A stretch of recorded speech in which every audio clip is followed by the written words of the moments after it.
Cheer, cheer, cheer. Salute, salute, salute. We are in the building. We are waiting to add Mr. Schick live to this monumental uh, broadcast, as you will. Hold on. What's good? What's good, people? Make sure you share, share, share, share, share. We about to go live. Real talk. Boom. Let me get him up here real quick. Dun, dun, dun. Yeah, invited. Cool. Done. I bet. Just waiting for him to go on. What's good, Scott? What's really in the what's good in the hood, bro?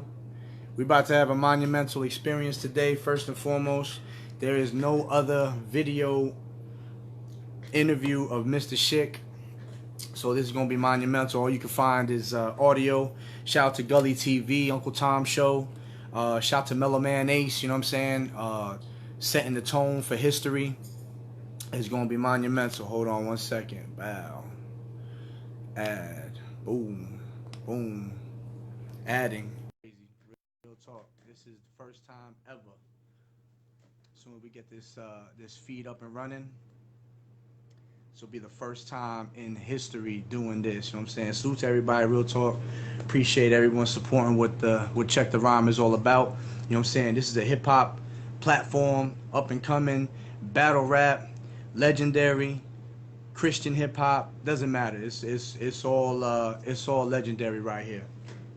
So we just getting that all set up together, and yeah, pretty much you know what it is, yo. So we about to go live on the radio as we set this up. I appreciate everyone's support. We're gonna take it back to the beginning of hip hop with this interview. We're gonna set the tone on where it was created, and about the meme machine. And shout out to Big Earl and Thurston Howell III for putting me on to this brother. Shout out to Mellow Man Ace, like I said, and Gully TV, the Uncle Tom Show, you know what I'm saying, for definitely setting the precedence for this brother. Shout out to my mother for playing music like this too. You already know what it is. Playing the building, you already know. Was good with it. Let me try to add him again. Boom, boom, boom. Alright, done. Yeah. Just waiting for that connection, and we'll be straight. Approve. Boom, let's go.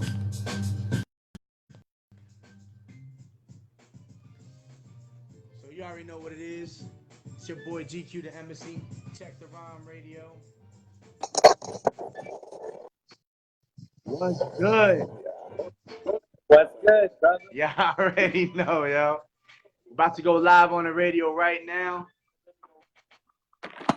Let me get this up and running.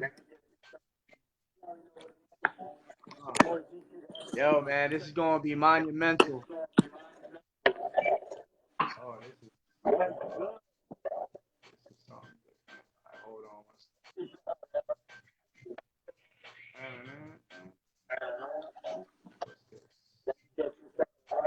What's this?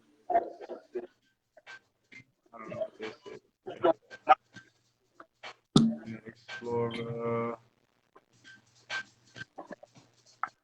There we go. Boom. We starting the station up right now. Yo, for all y'all that don't know, first of all, before I even introduce you, let me introduce you the right way. So all you Latino artists out there, right? Y'all love Big Pun, right? 100% poodle. But without brothers like this right here, I don't think it would be possible. Anybody that knows anything about hip hop with Mellow Man Ace knows that this brother right here is absolutely monumental. You know what I'm saying?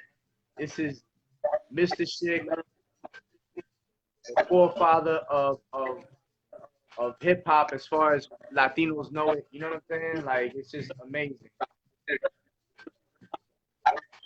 So this is gonna be crazy.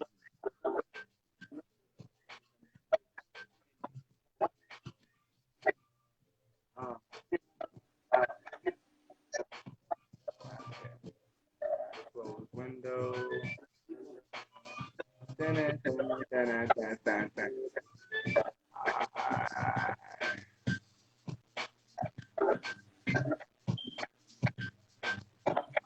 Hold on 1 second. We're still getting everything set up right now.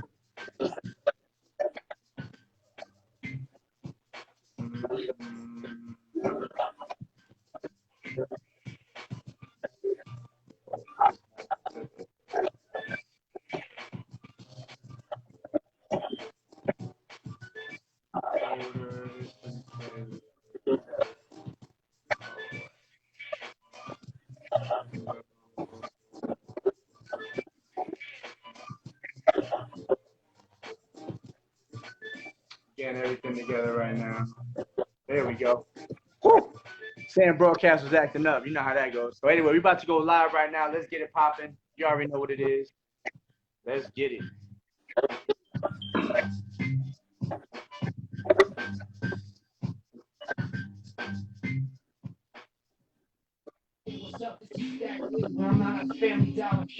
Make sure you share. You already know what it is. Your boy GQdaembassy. We got Mr.Schick in the building. Make sure you hit me up on Snapchat. Make sure you hit me up on SoundCloud, Reverb Nation, Twitter, all that at GQdaembassy. Hit me up on that PlayStation Network if you want that work at G to the Q. Hit me up on PayPal.me/GQdaembassy. We go nuts over here. You know what it is. We got the drops. Don't worry about it, Mr. Schick. We just taking care of business right now. You know what I'm saying? I'm in my element. We about to get lit. We about to get lit up in here. Yo, what's good? This is RK. More to Lose Team GOT. Do remember, November 23rd, Ranksgiving, co-hosted by yours truly. While you're there, Mr. Schick, I'm pretty sure you could probably add people to the room. It'll probably be on the. What's that? I say you could probably add. I can't hear you. You could probably add people to the room on the bottom of your screen. You could probably add some people if you want. I don't know if you see it on your phone or whatever it is. Yeah, I don't see it. Don't worry about it then. We're not gonna mess with it because I don't want to mess this up. We got a ton of things to cover. You know how that goes. Everybody that's in the room, I need you to share. This is monumental right now. Who major, two major, what it is, what it do major. Anyway, like I said, Ranksgiving, November 23rd, co-hosted by yours truly. I'm gonna have shirts for sale. I'm not putting you on blast. And I just bought my Air Maxes to match. Y'all don't got what it is, man. The match game is on full official. Shout out to Thurston Howell III and Big Earl for putting me on to this legendary brother. Next week, we got Curtis Blow. Mr. Schick, you're going to want to tune in for that one. We about to go live. Yeah. Hey, check. Hey, GQ. You already know what it is. Hey, What's good? you're echoing. There's an echo with your line. It's all right. We got it. Hold on. We got you, though.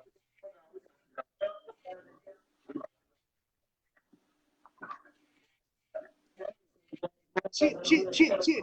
Salute. Orlando and worldwide. You are now tuned into another episode of Check the Rhyme right here on Indie Jams Radio. I am your favorite Puerto Rican, GQdaembassy.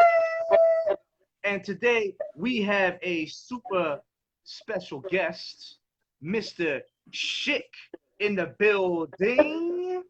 What's good, Papa?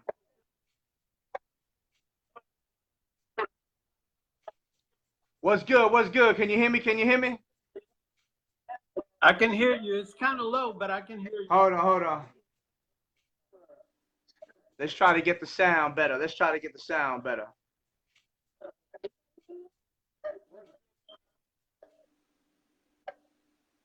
All right, say something real quick. Let's talk to the people. You want me to say something? Yeah. Definitely want you to say something, my brother. All right.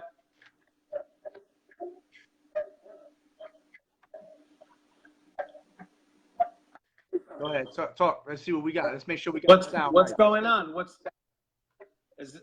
How's everything out there? Everything is good. Hold on, let me try to make sure this sound is correct.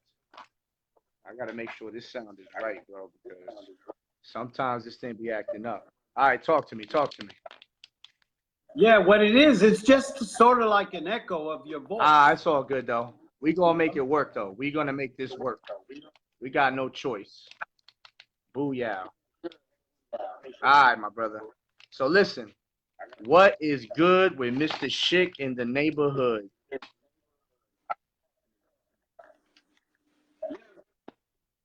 All right. We gotta make this. We gotta make this happen. All right. What's good, my brother? What's good?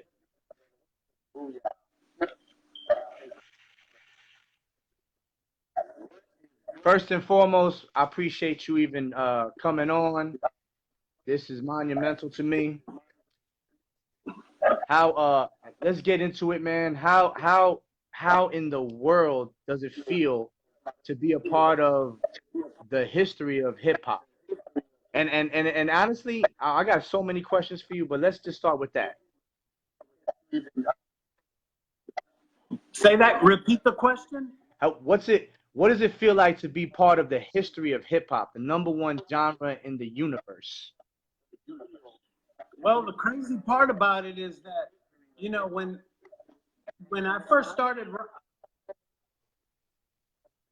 I keep hearing an echo, but when I first started rhyming in Spanish,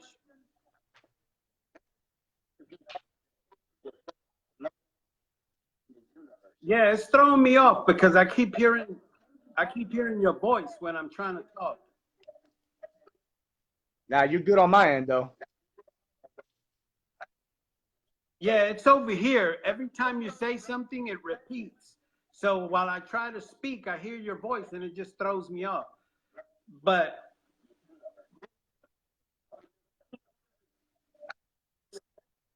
yeah, and I hear my voice too echoing. Okay, you still hear yourself? All right, let me try to get you from a distance then. Pardon me, pardon me, pardon me. All right, let's see. Trying to get this situated. Hold on one second. Let's see what we doing here. We on the live app too? You here? Hold on. Yeah, I'm here. Got you.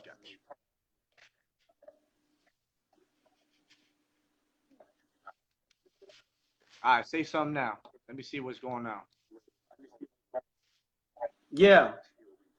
Well, you know, when I first started rhyming in Spanish, never in a million years did I think or thought at that time that, you know, history was being created.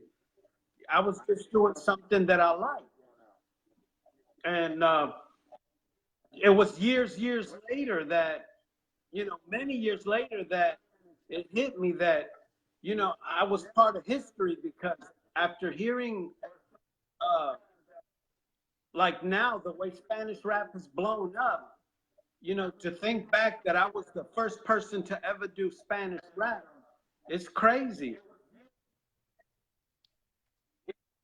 One of the things that baffle me when I think about your history, right? So during the creation, what we consider already was created as far as hip hop is concerned, when you said we spoke earlier, and you spoke about disco, like the disco era, right? Did you see, like, I know you had to have seen the transformation from disco to hip hop, but was there an energy? Was there something that was starting to lean into something being created, which we know as hip hop today, in that time for you? Well, the thing, you know, at the same time disco was happening, I mean, disco blew up super large and it was big out there. So we used to go to these clubs, but at the same time, you know, that there was disco, there was also graffiti. And, you know, people talking about graffiti being the first element of hip hop. I was engulfed in that. So I was both in the disco scene, but at the same time, you know, I was doing my graffiti thing at night. And the hip hop, what you know as today, it wasn't the same back then because back then, you know, they had a lot of a lot of DJs playing in the streets. They had before the clubs. And you know, that was the beginning of it. You saw the DJs, and I mean, you had little wannabe MCs. Everybody just wanted to. Man, this echo thing is throwing me off. That's why I sound like it's Nah, hard. you good, you good, you good. You're But doing good. but the DJs, you know, they would have their mics and little, like a lot of the guys would just take turns getting on the mic. There was no, you know, it was all elementary. There was nothing complicated like it is today.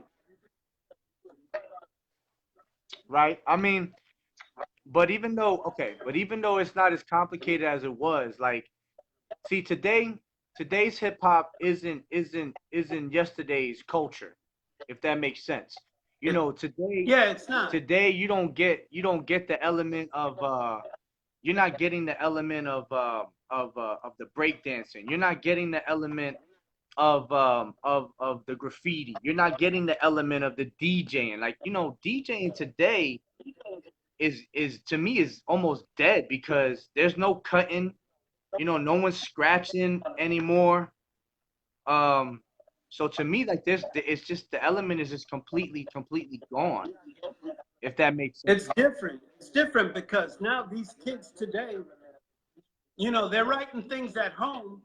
They put it on social media and they blow up and they never address the crowd in their life. You know, now all of a sudden they go from their bedroom throwing little videos to a stage. And, you know, that's not the way it was done before. Before, everybody paid their dues out in the street. You know, even the DJs, you know, I mean, where do you think they were getting their power, their juice from? You know, the street lights, you know, or if someone threw a cord out the window or something. But everything, you know, back then we made something out of nothing. Yeah, shout out to Con Edison. I mean, I Yeah. hear you. I mean, I hear you. You know what I'm saying? But uh, what do you think? What do you think? Okay, so you had the graffiti writing, the graph writing, right? You had the b-boying, breakdancing, right? You had the MCing. You had the DJing, right? All those aspects, right? You also had the way of life because that, to me, it was like a fifth element. You know what I'm saying? Those four were if you were directly involved in hip hop, right? But then you had that fifth element to me, which is indirect. And seeing you coming up from the beginning, it's like it's hard for me to fathom how that transcended from not being to becoming what's considered as hip hop, the hip hop culture. So it must have been amazing and surreal without even knowing what you guys were formulating at that time. Well, you know, nobody ever thought it would last this long. Amen to that. You know, even the record companies, once people started recording, the record companies probably thought that this would be a fad, you know, a little 5 or 6, 10-year thing, and then it's out the door. But so that's why back then I believe, you know, people weren't really putting out albums. You know, in the beginning it was just singles. You know, because I don't think the record companies had any belief in this thing. They were just making money while the iron was hot. Yeah, definitely. I'm sure they did, but you guys came on. There was once no labels, and then all of a sudden there was. Now, Yep. Sugar Hill, is that considered the first hip hop record label? Well, to be honest with you, you also had Enjoy Records. There were Sugar Hill was the biggest. You know, back then, if you were on Sugar Hill Records, you know, you felt like you made it because that was the #1 rap label. You know. Okay. Now, I remember growing up, and uh, Rapper's Delight clearly was going bananas, going berserk. Um, but you know, originally they're from New York, minus one of them, Hank, if I'm correct, right? Rest. They're from New Jersey, and except for Hank. Hank Right, was from the Bronx. right, correct. Now, you know, I grew up in New Jersey, and I know that New Jersey, you know, we've taken a back seat plenty of times to hip hop, um, and a lot of people don't realize that uh, we're part, you know, New Jersey as far as the culture, hip hop culture, you know, we're a part of that as well. Um, but what was the attitude like when you guys, you know, as you were creating this culture that we love and know? What was the attitude like that you could tell towards other MCs maybe that were from New Jersey? Was there any animosity? I mean, what was it? Well, you know, the thing about it was when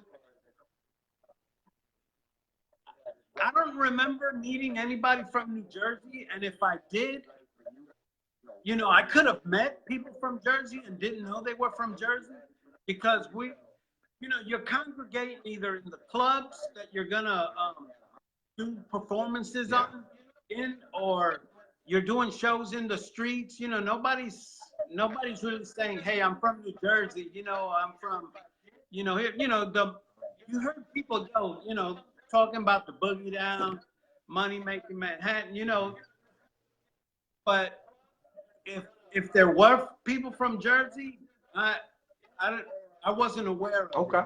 All right, no problem. So let me ask you a question. When did the culture first start to evolve in you? Well, it was accidental, man, because you know I was already involved in graffiti. I was a graffiti artist for like about almost 10 years. Okay, and then you know hip hop, the you know, you start seeing all the DJs all over the street. So, you know, it's something, even if you never went to the Harlem Worlds or the T Connections or Disco Fevers, you know, the clubs, you're going to see it in the streets if you were born and raised there, because that's where it happened first before it moved into the club. So, you know, all the kids of the street knew about it. And, but, you know, whenever there was street jams and you had nothing to do, that's where you were at. But where it grabbed me, where I got involved, it was accidental. And what I mean by that is because my dad sold he had a bodega and he sold it, but um, he he told us that we're moving down south to South Carolina, and I told him I didn't want to go, and so I stayed behind. Hmm. And then when I stayed behind, after a while, I lost my job. And when I lost my job, I lost my apartment because I couldn't pay rent anymore. Yeah. Then once I lost my job, I lost my apartment. I couldn't get a job because I didn't have an address. I didn't have an address because I couldn't get a job at Catch 22. Yeah. So then I find myself homeless, you know, and doing things I thought I never would. You know, Yeah. You got. eating decent looking food from trash, going to supermarkets to steal food, you know, just trying to survive. And I did that for a little over a year and change. And you know, I ran into the leader of the Mean Machine, which was Julio, because Julio, the leader of the Mean Machine, lived across the street from my father's bodega. And so my dad, I knew him because my dad used to ask them to play music in front of the bodega. So that way it draws a crowd, it draws business for the bodega. So I don't think the Mean Machine did it for free. I think my father probably paid them to play music in front of the bodega, but I never saw money exchange, so I can't really verify Right, that. But right. that's just an assumption because nobody's going to play for free. Yeah, of course. And so that's how I met the Mean Machine. But so I was homeless, and I ran into them, and I asked Julio, "Hey, Julio, you know, do you mind allowing me to carry your equipment, you know, just for a little bit of food money?" And so that's how the relationship began. And so then I was carrying their equipment, so I knew on the weekends I would have a little extra money. Right. And I could buy food instead of steal. And so I did that for a little while. Then one of the members got locked up. And so I'm making the story short. Right. You know, some time went by of me carrying the equipment. And so then one of the guys got locked up, and so then I seen him rehearse, so I knew everybody's part. And so Julio's son, you know, was like, Dad, he can do it, you know, but I'm pretty sure in the back of their mind, they're looking at me like, yo, that's Danny the Bum. It's just a homeless, you know, but anyway, they couldn't find anybody to fill in, so they gave me a shot to try. And I did it, and it turned out good. So then they bought me a little outfit. Right. So then that way I could perform with them. And I did that, and then they used me for a little while. And once that was done, the dude came back out of jail, was with them again. And so then I'm back to Danny the Bum, you know, carrying the equipment. And how did that feel? Once I did Not that, to cut you off, but I kept going. how did that feel? How did that feel when they kind of brought you back into the, you know, out of the? Well, you see, I was homeless. So to me, even though I took a step back, I was still getting paid. Not as much, but I got paid for carrying equipment. Oh, okay. You know, so at least I was still making a little bit of money, and I didn't have to steal. Now, but it still makes you feel kind of like second class citizen. But then check this out: the dude goes to jail for, I think it was 7 years. So then they tell me this. They tell me, hey, we'll use you as a temporary replacement until we find a permanent replacement. Okay? That's crazy. So once they said that, so I'm like, man, I'm just, you know, you feel like you're just being used until they find the right person for the job. But by that time, they trusted me that they allowed me to sleep in their little studio instead of me having to sleep in abandoned buildings. You know, because like I told you before, I was sleeping in abandoned buildings and abandoned cars. And in the wintertime, I was stuffing my body with newspaper just so I could have insulation and stay warm. You know, and then sleeping in the abandoned buildings, I would sleep across the opposite corner of the door. That way, if somebody walks in the building, you know, I can see who's coming in, because you could get killed. But anyway, I was staying in their studio. So while I was staying in their studio, I don't know why, I got this idea, you know, to write, to do Spanish rhymes.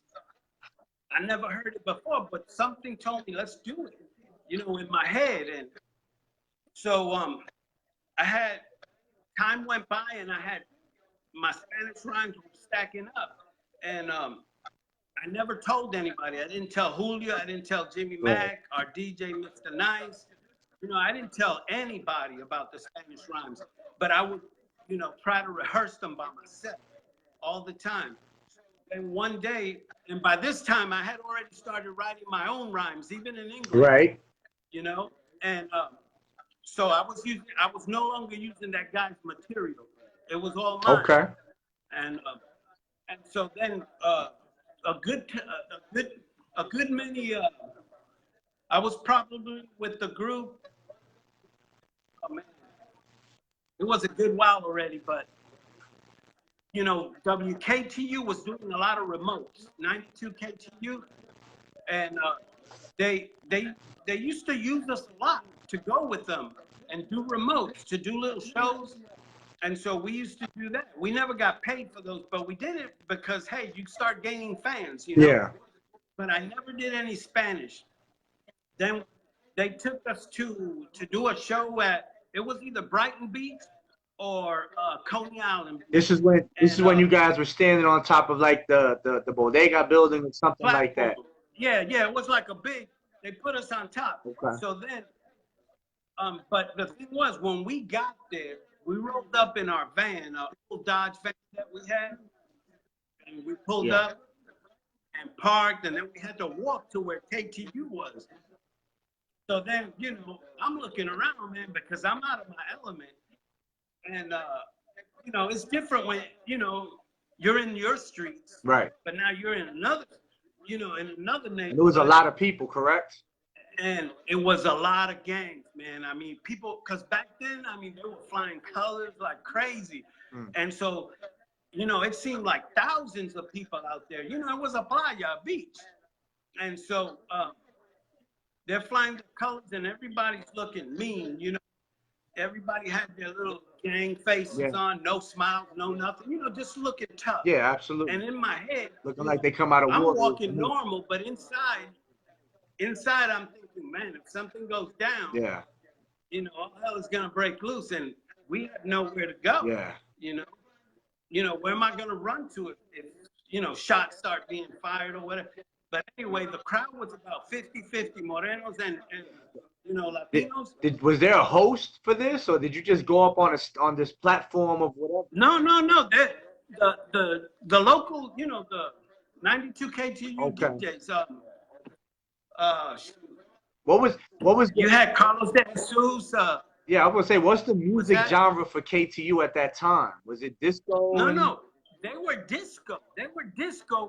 But you know, they played like Sugar Hill Gang, you know. But you know, back then, the beginning stations weren't too keen on playing rap. Right.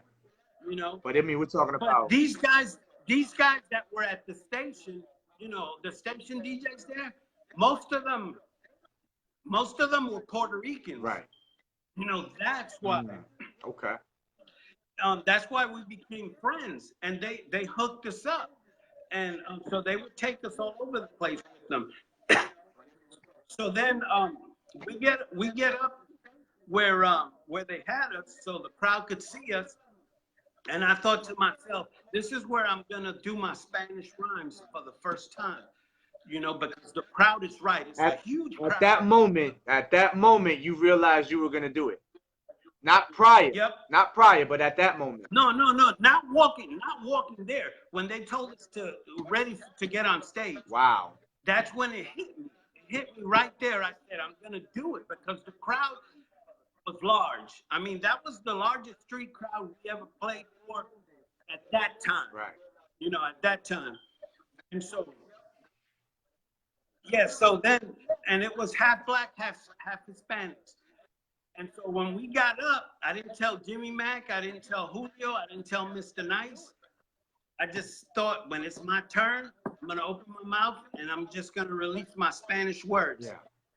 So Jimmy did his thing, Julio did his, and then when it was my turn, I did the Spanish.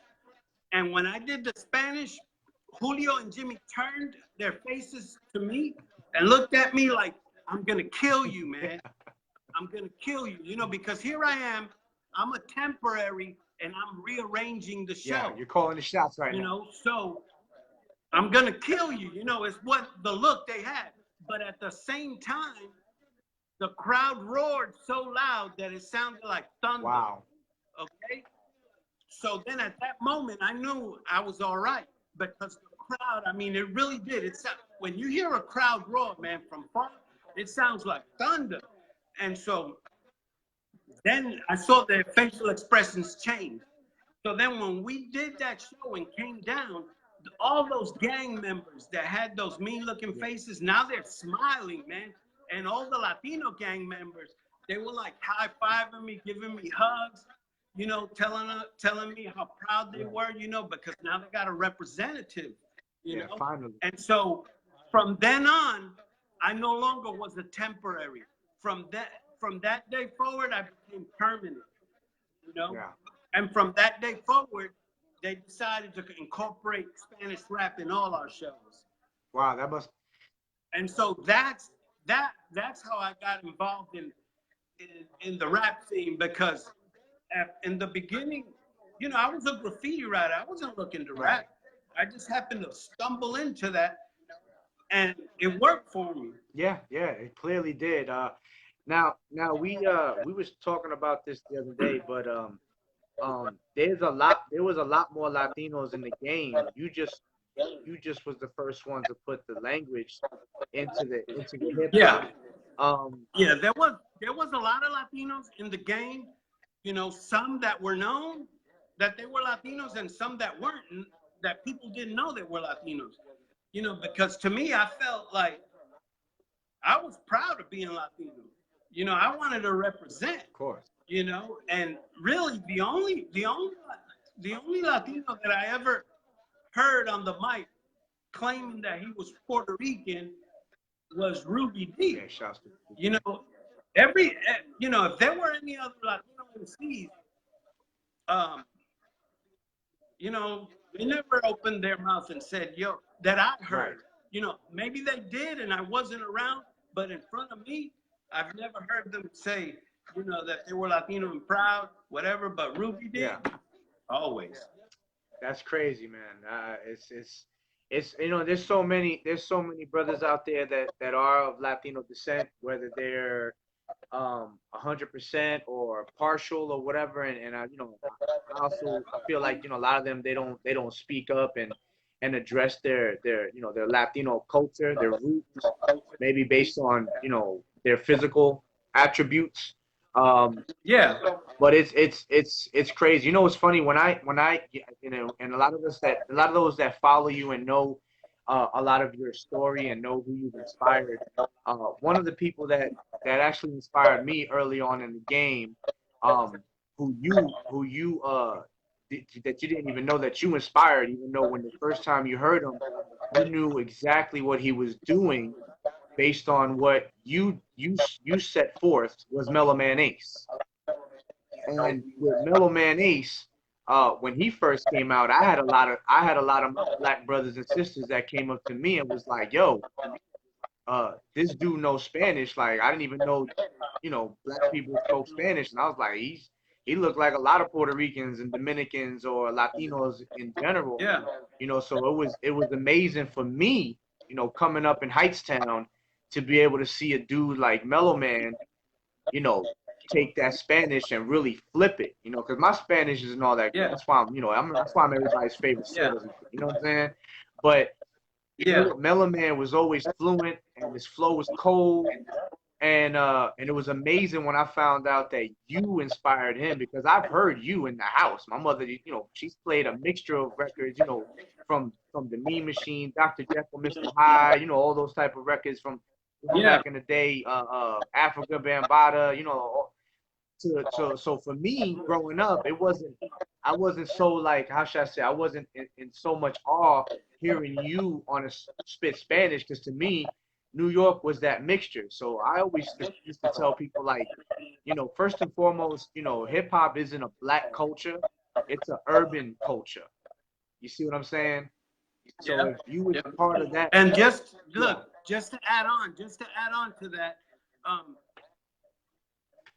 two things. One with Mellow Man Ace and one with the culture. And if I forget, it's that I'm getting old, man. I'm like 62. nah, you good. But Man. with Mellow Man, when I first saw him on TV and he did his thing, man, I felt good because, you know, finally someone took up the torch. It was 9 years later, but someone took up the torch, and they're representing us now. Right. And so, but now, another thing about him is that when I did Spanish, I kept the two languages separate. You know, I did English and then I did Spanish. So I did bilingual rap. Mm. What he did was Spanglish rap, because he mixed, you know, he did the way we speak in our houses. Yeah. Mami, you know, like, ¿pa dónde tú vas? You're going to the store, you know, the Yeah. sentence half English, half Spanish. Yeah. You know, that's what he did. So even though he did Spanish 9 years later, he did his own thing. He put his own twist on it, which was what we all did at home. Only he brought it to the stage. Yeah. Yeah. You know, and little did I know, I never knew that you know, that it was me that inspired him. You know, I felt honored that, you know, when we finally met through phone, Right. and then meeting in person in California. The dude is a straight up dude, man. I'm glad we met. But my question is this to you: Why did you feel like it wasn't based on you? Like, why would you feel that you had no influences. You felt like your longevity wasn't. No, it's not that. It's this.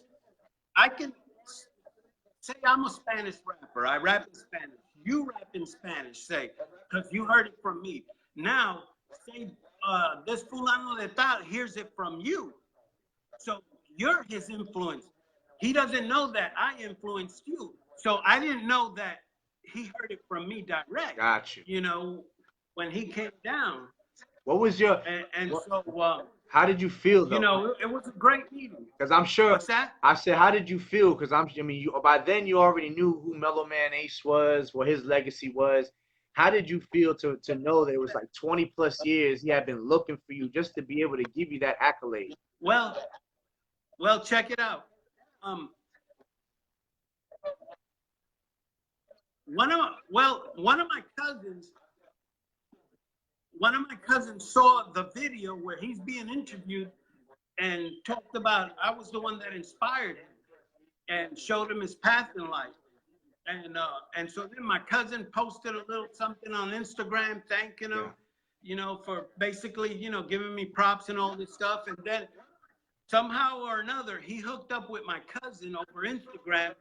And then my cousin called me up, you know, and asked me if he could give him my number. And I did. I told him, yes, go ahead. And then he immediately called me up. And I mean, we spent a little time talking. Yeah. And, you know, it was great, man. You know, I say he's great because, you know, he was always, when people would credit him for, you know, being the first or whatever, he would always point them to me and say, it's this guy, you know, I heard it from him first. So, you know, for someone to do that, it's big of him because he could have took all the glory. Yeah, he could have. You know? He could have, but I'm he glad. Could have. But, and I asked him, why did you know, I asked him one time, what, you know, why? You know, he could have took the glory, but, you know, his response, I believe it was, you know, him, you know, and I'm paraphrasing in my words because I don't remember word for word, but him giving me those props, you know, him telling people that I was the first is not taking any shine from his star. Correct. You understand? Correct. So that's why I'll always respect that guy, man. To me, he's my brother. 100%. That's what's up.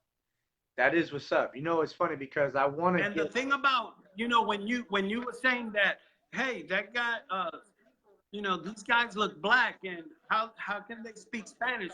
That a lot of people don't understand. The same way, you know, you got light-skinned black people and dark-skinned black people and all colors in between. Yeah. You know, with us it's the same, only a larger spectrum. You know, we got Puerto Ricans that look white, all the way to Puerto Ricans that look so black that they look blue. Absolutely. You know, you got Puerto Ricans with straight hair, Puerto Ricans with the nappiest hair you can see, and every spectrum in between. Once upon a time. You know, what a lot of people don't understand is that, you know, we're a mixture of Taino, Indian, Spaniard, and black. Right. And those three make us what we are. Right. You know, so we're carrying those three bloods. 100%. So we're carrying the African blood, the Spaniard blood, and the Taino blood. So check this out. This is what we need to do. I want to take this back into time, and we're going to get into a disco dream because it's only right. I'm talking to the legendary Mr.Schick of the Mean Machine, so it's only right for the people to hear what it is that we're talking about, and then we're going to get right back into this interview. So right now, without further ado. Hey, check this out. Before you started, just, you know, I just want to let everybody know that, you know, when we did that, this is like old school rap, so it's primitive. It's not going to sound like what you hear today. You know, the lyrics are just elementary, but it was an introduction to Spanish. What I'm saying is, no way, man. Listen. You are too modest. You let me tell you something. You could spit that verse today, I don't care. You could spit it in a cipher. You trust me, no one is going to look down on you. Your wordplay was dope. I mean, come on, man. You killed it in there. Believe me when I tell you. Listen, if you think those rhyme schemes are primitive, I could send you links to some of the newer artists. They sound even worse. Okay, you killed it. You guys did your thing. You first of all, you were part of a different time, but you were ahead of your time. Okay, the delivery was flawless. First of all, you guys were intertwining on that. Then let me ask you a question. When you performed, did you have like moves too? Did you have like choreographed moves? I mean, Yeah, yeah. And the thing, and I'll tell you this. yeah. Look, the choreographed moves, that was Julio's idea. Because for me, I just wanted to rap. I didn't want to dance.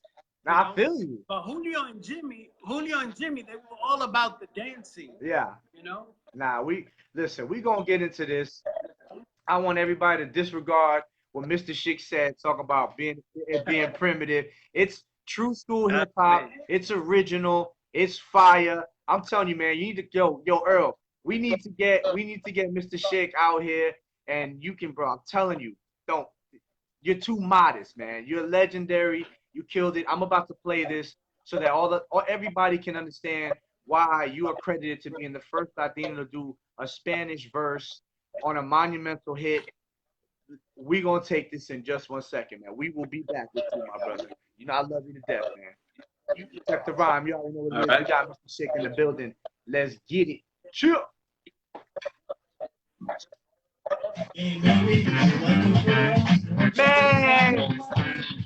Man, you a legend, bro. Listen, come on, man. The only thing that might be primitive is the beat. That's it. Are you kidding me? We need more of this in hip hop. Don't shut me down, Facebook or YouTube. I do not own the rights. But I'm with someone that 1/4 of it owns. You own 1/4 of the rights. Hey, Me Machine we own less than that. Apologize at Facebook and YouTube, whatever. Don't shut me down. It is what it is. Hey, I think I got one of your family members here. So if I'm saying it wrong, please don't kill me. So Soraya Rivera. Oh yes, Soraya. Salute. Yes, Soraya. She's giving you a lot of shout outs over here. I hear you. Bro, first of all, they praise you on the song alone. They said when you hear Schick rap. I mean, come on, man. And they sampled the part. Jungle Brothers sampled the part of this song. I remember. Wow.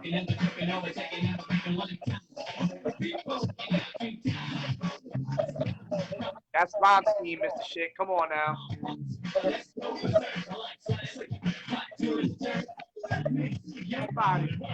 That's the part Jungle Brothers sampled. I know.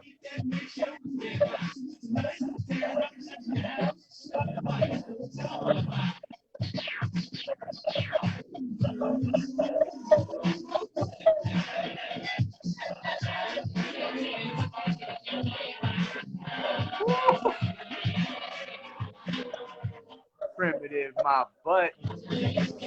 Let's go.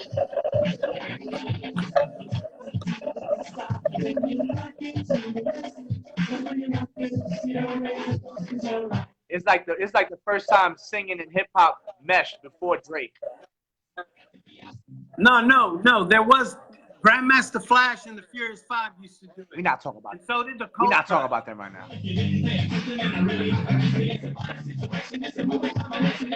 Yeah, but once you start doing Spanish, how many brothers started doing other languages?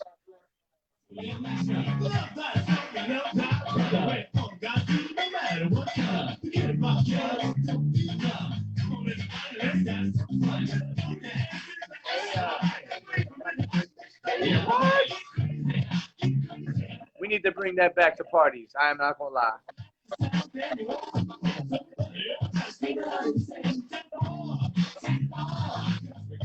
First of all, why did y'all say 10-4? Was that like a cab thing that you was doing? Because I'm truck driver, like that's ahead of your time, bro. truck drivers. Yeah, like you know, 10-4. It's coming up for you. Ahí nada.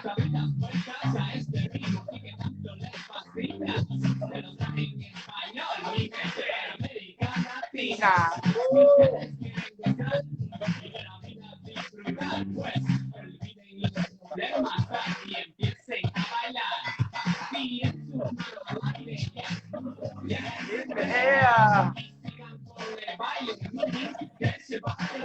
Don't care.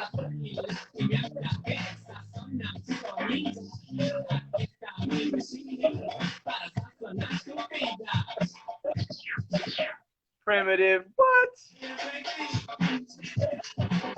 Mr. Schick, you can spit that in a cipher. Nobody's gonna believe you.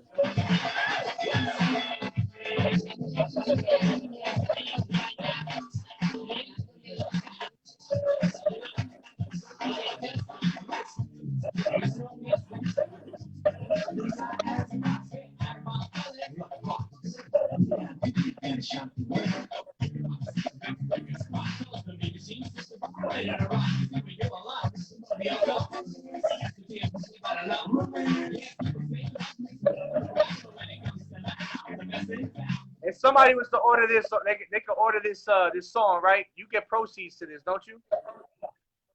No, not anymore. We need to start a protest. Hey, I stopped getting a long time ago, man. Listen, you got a PayPal? You got a GoFundMe account? No. Don't. We might have to start one for you, brother. Now I'm not saying that you need it, but you need to be getting royalties. Real talk.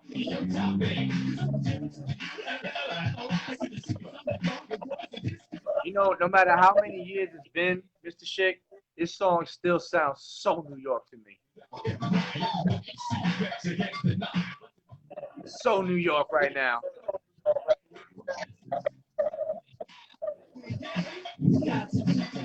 But the same people that played that song, they played everybody's song. You know, on Sugar Hill Records, that's the same band playing everybody's song. Oh, for real? They had the same band? Yeah. I think I just got an The exclusive. same. It was the studio band played everybody's song. That's crazy. You know, that's going to lead into my next question because in 30 seconds, I got one. It's going to be a simple, primitive question, but I know it's going to open some crazy Yeah, because doors. there was no sampling. There was no sampling back That's crazy. Ahí nada más. Ahí nada más.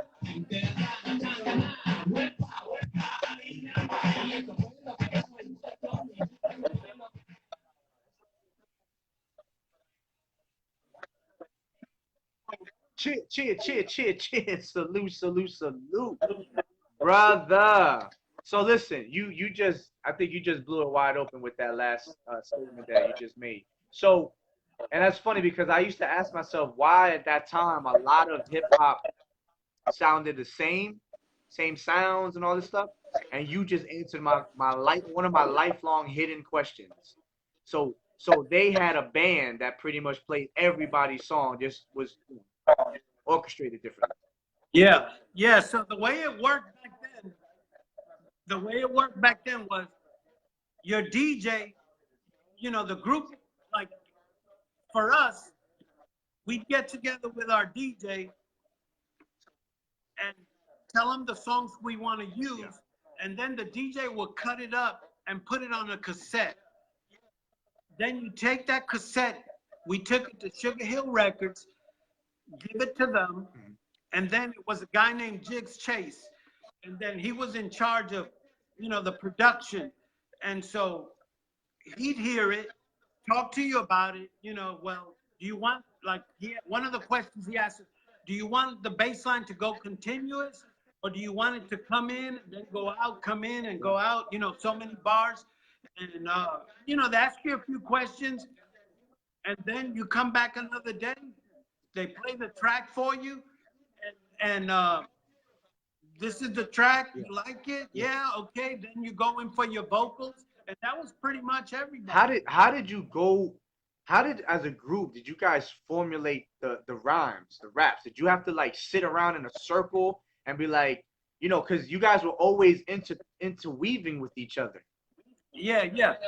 So, you know, every MC had their rhymes, but then, you know, to work together, you know, you would have to, you know, to do a little show or something, you would have to sit down. So when you sat down, that's when you either used each other's stuff, Okay. you know, like, hey, I've got this. You say this part, you say this part, I say this part. Gotcha. Or we come up with something new altogether. But and that's basically how we did it. But the tough part was Jimmy Mack. He didn't write. He always, Jimmy was a good freestyler, Wow. and a true freestyler, not like somebody that was home, wrote it in a book, then goes and starts telling people he's freestyling when he's just memorized something. Jimmy would just spit off the top of his head. He never, everything was going to be different every time because he never wrote anything. If he repeated something, it was because we forced him to learn it. Wow. You know, like, Jimmy, man, write something down, and this is what you said today. Write it down because you're going to use it again. That was dope. And he would hate that. But Jimmy was the youngest guy in the group because Jimmy was still in high school. When we signed the Sugar Hill Records, Jimmy's mother had to come and sign the contract because he was underage. Wow. You know, so when we were on tour, you know, we had to babysit him because, you know, when you're underage, you're going to go crazy because you're on stage, you think everybody's like, you know what I mean? Now, and so we had to keep them under control. Now, who were some of the groups that you toured with that you ended up to be really, really cool with? Okay, with Sugar Hill Records, the groups there, you know, we toured. We shared the tour bus with Grandmaster Flash and the Furious Five. So when we were on tour, we shared the bus, and we also shared the bus with Sequence. I don't know if you remember Sequence. Angie Stone was in that group. Shout out to legendary. Spoonie G. And that we shared a bus when we were on tour. Sugar Hill Gang had their own bus with the Sugar Hill Gang Band. Because when Sugar Hill performed, they used the studio band because they didn't have a DJ. Wow. So they used the studio band, would travel with them. But then I also toured like with R&B, like Frankie Beverly and Maze, Yarborough and People, the Gap Band, Cameo.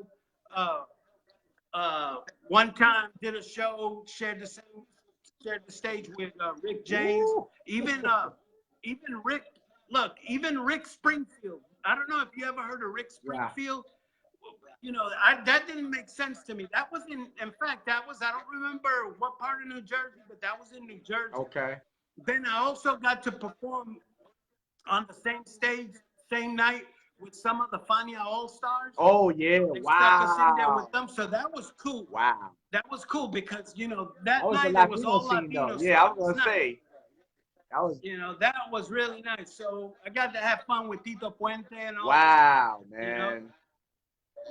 You know? And there's a lot of others, but you don't really remember them until, like, I'll hear a song on the radio and go, oh yeah, I remember traveling with that group. Or that's crazy. So, but the crazy part, you know, it was crazy because here I go from a bum being homeless to all of a sudden traveling first class, never worrying about food, never worrying about anything.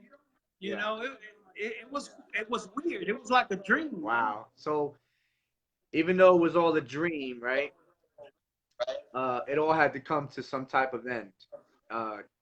If you can briefly tell the people, I mean, we already spoke about this. I know the history, but for those that don't know what happened to the Mean Machine, maybe you can just quickly elaborate on it. Yeah. So we had an interview. Well, first let me say this. You know, when we recorded and the record was done, and Sugar Hill was supposed to promote it, just the same way they did all their artists. And the first station they give it to was WBLS. That's crazy. Okay, that's who they would always give it to. But for some reason, they didn't send ours to WBLS. But what Sugar Hill Records didn't know was this, that Carlos de Jesus, who was one of the guys that worked at WBLS, one of the radio announcers that would take us on the street remotes, he told us one day, hey, whenever you guys record, let me know, bring the record, and we'll play it on the air. So because Sugar Hill hesitated and didn't send it out, you know, we took it straight to Carlos de Jesus, gave it to him. So then when Sugar Hill Records heard our record on KTU before it went to BLS, you know, usually like, hey, I'm your first to go, you know, and all of a sudden now WBLS is the second person to get it instead of the first. Right. And so that created a little rift between us and Miss Robinson, because she got ticked off at us, because then it started playing on the radio, you know? And the first time we heard it, we got surprised because we weren't expecting it to be played that same day. And when we first heard it, you know, we're running around looking for each other like, yo, it's playing on the radio, you know, because I was in the store and it played, and I'm like, yo, where did he get that tape? And the guy said, it's on the radio. But anyway, what happened was she sent us to WBLS. Oh, I'm sorry, before that, we did a promo for WKTU. Okay. You know, a little rap promo with their call letters and all that.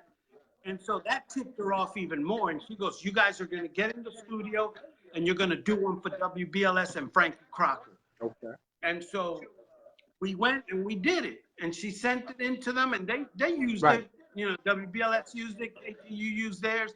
And but when we were doing our interview with Frankie Crocker asked one question towards the middle of the interview and asked us, you know, so how does it feel, you know, to be out here in the summer and hear your record being played in all these stations and getting all this airplay in the summer? How does it feel walking down the streets and hearing your music? And so Jimmy, the youngest guy, remember I told you he was young? Yeah. And sometimes he did some dumb things. And he opened his mouth, and instead of answering that question, he started speaking about how much money Sugar Hill Records stole from us or kept from us. Okay? He went in. You know, because, and so he just went in there. So then, of course, the record company is listening to the interviews. So when it was time for us to go back to the studio, when we went, they sat us down on the couch and they started yelling at us and telling us to stay out of the politics of the business, that they were going to shelve us. They were going to shelve us, and they were not going to record us. They basically, you're going to fizzle and die is what they said. And so, you know, that was that. Yeah. And so, you know, we still had shows to do because your record was still being played. But once that record dies out, that was the end of the show. I got what we're gonna do is we're gonna stay on right here on video. We're gonna sign off on the air real quick. You know what I'm saying? Because I still got a couple more questions to ask you. This is gonna be a little bit of an extended thing. So everyone that's listening live right now on the radio, you can check me out. Go to Facebook and type in the Embassy, and you should be able to find this Facebook live interview. It's also going to be uploaded on YouTube in a little bit after we're done here. But definitely hold on, don't go anywhere, Mr. Schick. Let me log off right here on the airwaves because we have some things to talk about for sure. So I wanna know some more about that because that just formulated a few more questions. We about to sign off on the radio, but not here on live. Just hold on 1 second.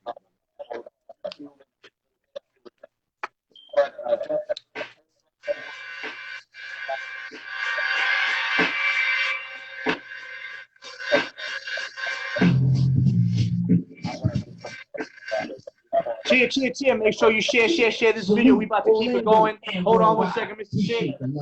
New listeners, love. Loyal listeners, love. Make sure you tune in next week. 6 to 'Cause I got a 7, question where? to Only ask. right here, IndieJamsRadio.com.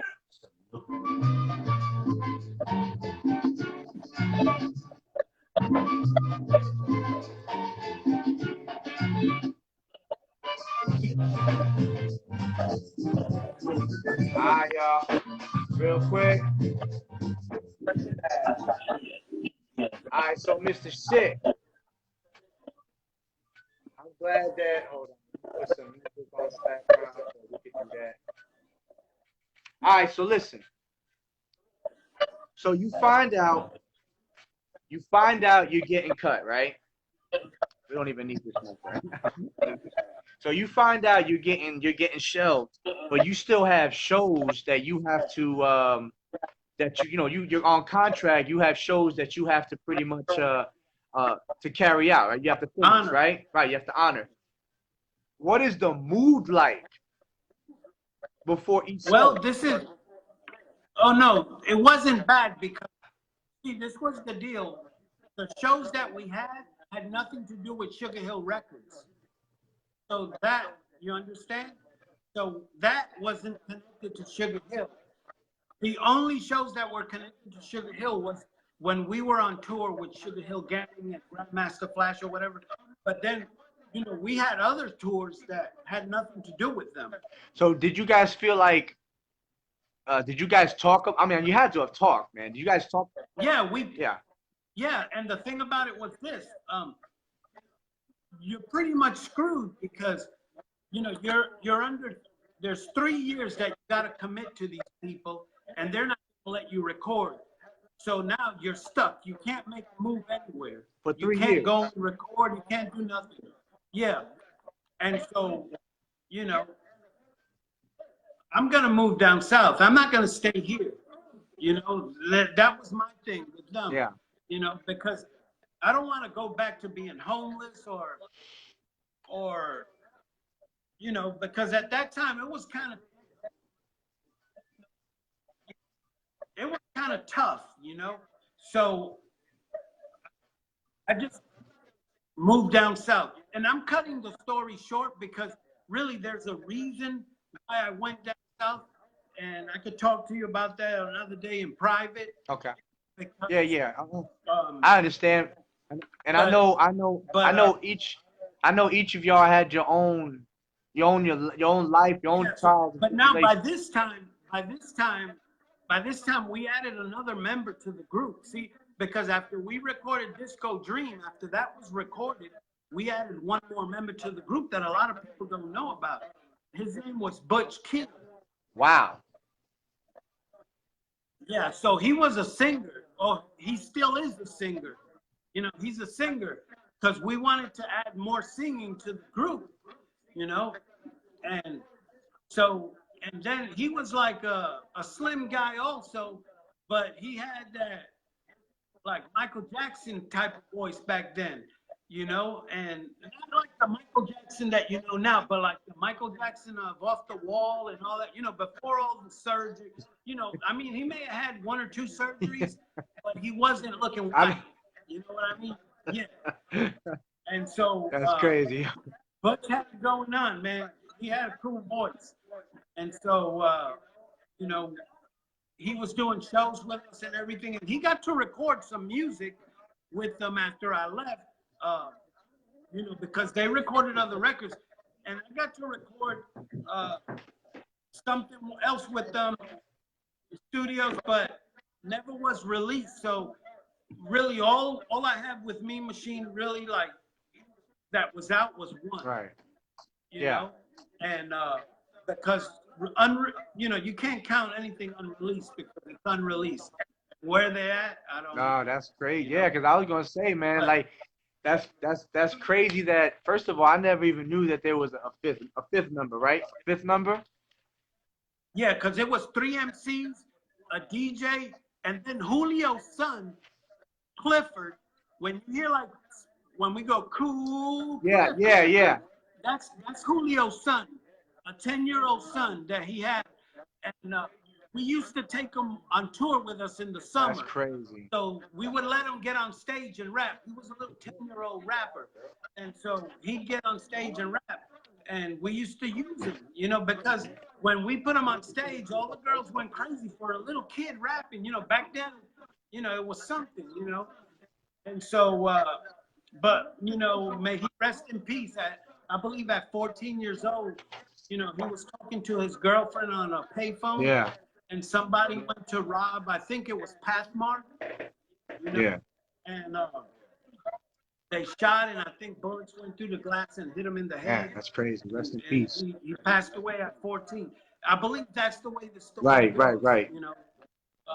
And so, but that's the guy, that's the kid that told his father, hey, he can do it. If it wasn't for Cool Clip, I would have still been, who knows where I would Yeah. be. Wow, that's crazy, man. And You know, but Butch Kid, yeah.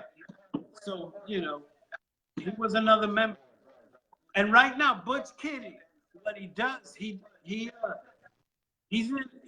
a like a Motown review band. okay. And so, you know, he sings Motown stuff.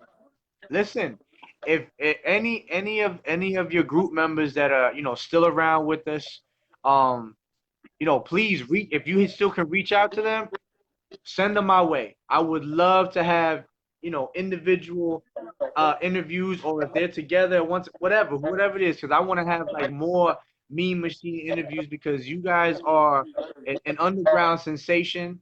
You should not be forgotten. You know what I'm saying? Because whether you guys know it or not, because you so modest, man. You paved the way for people. So because you've inspired, you know, you guys always deserve a platform to be able to tell the story, even on individual. You know what I'm saying? Whatever it is, man. I would love to have them on the show to tell their side of the Mean Machine story as well. You see what I'm saying? Hopefully one day, man, there might Yeah. be movie rights. You never know. You know what I mean?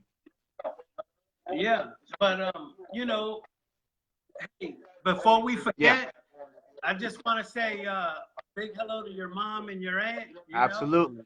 Because from what you were telling me, you know, they used to play these records and all that stuff, but I just want to send a big hello. They're part, no doubt, man. Shout out to Titi Nancy and to my mom, Nati, in Heightstown, New Jersey. They were part of that. They're part of that culture that watched you guys as you were doing it. You see what I'm saying? Yeah, and I also, if it's all right with you, I want to take the time and also thank Mellow Mayonnaise. Of course, it's all right you know, with me. because, you know, I moved to South Carolina. I didn't know, you know, like, I just disappeared. I didn't tell anybody where I was moving or whatever, except the group and family members. But people that knew me in the streets, they really didn't know. And it was just like not so long ago that I just reconnected with the graffiti, community again, you know, through Instagram and Facebook, and with the hip hop community through Instagram and Facebook. And it's all because you know, Mellow Man connecting with me and putting me out there, because he was the one that put me out there. And once he put me out there, it was like he brought me back to life. Yo, man. Because you know, all kinds of stuff been happening. Listen, the legends, the hip hop foundation, the hip hop innovators, the hip hop culture, the ones that help formulate this amazing culture. You guys deserve nothing less than to be put on the proper pedestal. Because without you guys and all of you, it's not just you in particular, but everyone that was part of that scene, you put a brick towards that foundation and build something bigger than yourself. You see what I'm saying? Yeah, but you know what I would love to see, man? I would love to see some of these new cats that are touring, you know, that if these promoters that put these tours together, you know, if they would at least have like an old school group or something to tour with these guys. Because, and it's not, you know, not to gain fans or anything, but what I'm getting at is you got a lot of famous poor people, man. You know what I'm saying? Because their time came and went. And when I say poor, I don't mean that they're poor, but they're living regular, like a regular person, regular job, you know, and music was their life. So, you know, it's kind of hard to make ends meet for them. So, you know, if for nothing but to help them live a little better life, you know, like extending a hand back, like, yo, you know, I'm here because of you guys, so let me give you a lifting hand and help you out. I agree, man. Come on tour with me or whatever, you know. I agree. Like and like again, anyone that you're connected with still today, with you know, and shout out to Mellow Mayonnaise, you know what I'm saying? I'm gonna reach out again. Hopefully I can get him onto the show. We can chop it up. But anyone that you already know that whether you know they feel like they're dying because they're no longer considered relevant and they're in their own mind, okay? To have them hit me up. Have them hit me up, man, and I'll give them a platform. I mean, I'm still trying to build Check the Rhyme, but at the end of the day, you know what I'm saying? I do my research. Do I know everything? No, clearly I do not. I don't claim to either. One thing I do with the generation that's younger than me, because I get people that are here that are younger than I am that I interview, and I'm around with the Battle League and people that just don't know a lot of the history. I school them. But when I need to be schooled, please school me, because it's a each one teach one. You see what I'm saying? Yeah. I mean, it's the same with me, you know. I don't know everything. Yeah. I was there, but I don't know everything because I wasn't at every place at the same time. All I could talk to you is about my section of the Bronx and Manhattan that I went to, you know, in the hip hop scene. That's about it, you know. And when we started touring, Yeah, man. So you know, definitely, but definitely, like I said, do not hesitate. Give him a shout. Say, hey, man, I know you've been feeling like you've been dead in the water, but I got a guy that, you know, he'll give you an hour and, man, you could chop it up and relive a lot of things. And we don't know where this footage is going to go. You know what I'm saying? You know, shout out to Gully TV. Shout out to Mellow Man. They inspired me to come up with something that was innovative because that's what hip hop is. And I figured to myself, let's do this type of side-by-side video and see where it could take somebody else and give the world finally a visual of the voice that we've heard on a couple interviews, because this is the first video interview of you. And I'm sorry, I dare anyone to show me something of you on the internet, period. Check the Rhyme, you know what I'm saying? yeah. It's the innovation right here. No, if I, yeah, this is the first one with video footage, because everybody else it was just a phone call, you know. But shout out to them too, But because they got a hold of you. yeah. No, you know, they got and you know, I gotta give thanks to Arnold Sullivan from Gully TV. Absolutely. Because he was the first. He was the first. And no, you know what? Now I can't remember. It was either him or Jaquan from the foundation. One of the two was first, but those were my first two interviews. You know, after people found me. But I only know from from Gully too. TV though. I didn't get to hear the other one, but the first one only. Well, with Jaquan's the foundation, it's written. We did it over the phone, and then he types it out and puts it in his. Oh, okay. Well, shout out to him too, you know? for sure, because you know what I'm saying. Yeah. Because I'm not here to try to take any glory for anything. All I'm saying is, I wanted to just do something on top of that, you know, because I'm not here to top anybody's stuff. I'm just here to just create content and to give credit where credit is due. And I said, what a good way to be able to put the face to the name, to the voice, and give you a chance to really, you know, be seen again by your fans and by those that maybe never forgot what you look like for whatever the reason, whatever the case may be. Yeah. But you know, I've got another show I'm going to be producing for in a little bit. But before we go, because you know we're not going to stop talking. You know what I'm saying? I love you to death, man. We're going to keep keeping in touch every so often, once a week at least. I'll hit you up, and you know I'll hit you up out of the blue for nothing. Yeah. But give people anything that you're connected to as far as social media, so that they can reach out to you.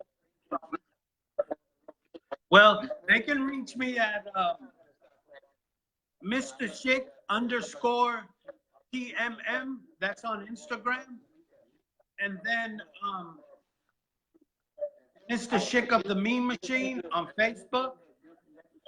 And that's pretty much it. You know, because the other one is my name and Yeah, know, we'll hold that one because that might go crazy. yeah, That might go crazy. I yeah. want to. You got to be exclusive for that. I got that, and I'm not selling. But I'm not selling that yeah, Facebook. Nah, but and real talk, man. First and foremost, we can end this off in two prayers. One that I always give is to check the rhyme, like I said. Uh, Heavenly Father, I hope that this show inspired, enlightened, and motivated in Jesus' name. But if you can, please take us out in prayer so we can end this correctly, my brother. all right. And you got 1 minute? Yeah, Or, come on. I got 1 minute. not that I'm gonna say a long Nah, prayer, say but I whatever. just wanna, you know, over the air, I just wanna thank God because, my life has been a roller coaster. I lived normal with my parents and things, and then I went to being homeless, then I went to being on top of the world for a while, and then coming back down to being a regular 9 to 5er again. But I just want to thank God because, He kept me level-headed throughout my whole journey in life, man.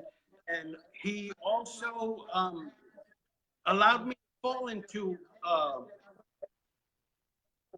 like I said, I started with graffiti, and I feel like I'm still with graffiti because, after the stage life, I got into the graphic arts. Not because I went to school for it, but because graffiti helped me. It honed my skills for that. Sort of say. So I just thank God because though my life was rough, it was easy at the same time. To fall into these places, like it was almost like following whatever steps He had for me. I was fine. When I moved to South Carolina, before I moved to South Carolina, I was like, God, I don't even know if I should move down there because I had just become a Christian right before moving here. And am I taking too long? No. Perfect. You're doing fine. I had just become a Christian, and I was like, God, I don't want to lose what I found here. The fire that I found here. I don't want to lose it by moving somewhere else, and I don't get the same. And so, if you want me to move with my family down south, I need to know because I love you, God, and I don't want to lose you, but I love my family too. And check it out, man. I opened the Bible, and it opens up to Joshua 1:9. And it reads like this: Have not I commanded you? Be strong and of good courage. Be thou not dismayed, because the Lord your God goes with you no matter where you go. Amen. I took it right there. God, you're allowing me to go. And I thank you. And I came to South Carolina, man. So now I try to, whatever move I make, I try to look for His advice, if there's such a thing, But And that's that's it. the best advice. And thank you for having me on your show. It's my I really appreciate it. I appreciate all the love that I've been getting from all kinds of people from all over the place, different countries, and it's been awesome, man. They put a smile on my face, because people remember you. You deserve it. You So deserve it, Mr. Schick. You know what I'm saying? with that, I just want to say thank you, guys, for the journey of life. Thank you for, the good times and the bad times that we've all been through in life. It just prepares us for what you have in store in the future. I thank you for that, Lord. And I just want to thank you because without you, I would be nothing. You took me, you shaped me, you molded me. Everything I ever learned about you, God, just prepared me for these times here. So I love you in the name of Jesus. Amen. All right, my brother. I'll hit you up in a couple days or so. You know what it is.